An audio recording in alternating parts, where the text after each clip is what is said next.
Hello friends, ఈరోజు ఎక్కడికి వచ్చేసాం అనుకుంటున్నారా? మేము నిప్పో సెంటర్లో జరుగుతున్న శ్రీదేవి భూదేవి సమేత శ్రీ శ్రీనివాస కళ్యాణానికి అయితే వచ్చేసాము. ఎంట్రన్స్లోనే మాకు స్వామివారి నామాలు పెట్టారు. ఆడవాళ్ళకి చిన్న నామాలు, మగవాళ్ళకి పెద్ద నామాలు పెట్టారు.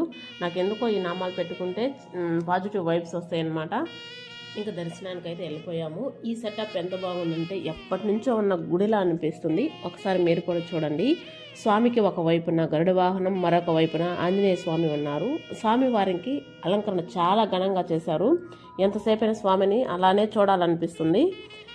ఇక బయటకు రాగానే దశావతారాలు పెట్టారు. మత్స్యావతారం, వరాహావతారం, నరసింహావతారం, వామనావతారం, పరశురామావతారం, రామావతారం, కృష్ణావతారం, బలరామ అవతారం, కలికి అవతారం.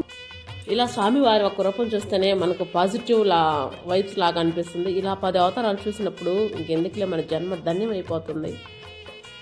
దర్శనం అయిపోయిన వెంటనే మేము కళ్యాణానికి వచ్చేసాము. ఇక్కడ శ్రీరాముల వారి విగ్రహం చాలా బాగుంది. స్టేజ్ అయితే చాలా పెద్దగా కట్టారు. జనం చాలా మంది వచ్చారు. చూడడానికి 2 కళ్ళు సరిపోలేదు. ఇంతకీ ఇది ఎప్పుడు జరిగిందో చెప్పలేదు కదా.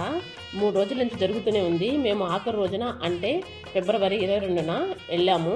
అయితే ఇంటి దగ్గర వదిలేసి వెళ్ళాము. తొందరగా వద్దామని వెళ్ళామన్నమాట. కానీ అక్కడ అలా స్వామివారి కళ్యాణం చూస్తూ అలాగే ఉండిపోయినాము. ఆల్మోస్ట్ మేము ఇంటికి వచ్చేసరికి 10:30 అయిపోయింది నైటు. స్వామివారి కళ్యాణం అయితే అయిపోయింది. ఇంకా తెరగట్టేశారు. ఇంకా కళ్యాణం అయిపోగా టపాసులు అయితే టమ్నామ్ పేల్చేశారనమాట. ఇంకా తలంబ్రాలు అయితే స్వామివారికి అమ్మవారికి పోసారు.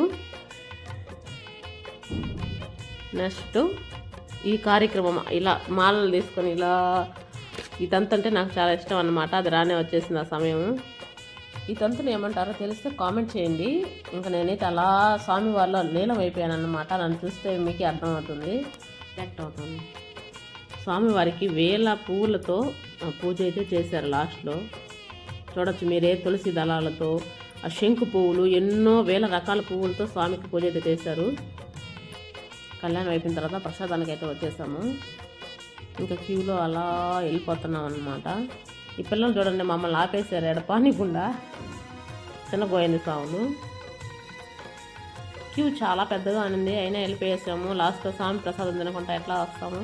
ఎంత లేట్ అయినా సరే తినేసి వద్దామని గట్టిగా ఫిక్స్ అయినాం అన్నమాట. ఇంకా ప్రసాదం తీసుకొని చాలా బాగుంది. పొంగల్ అయితే చాలా టేస్టీగా ఉండింది.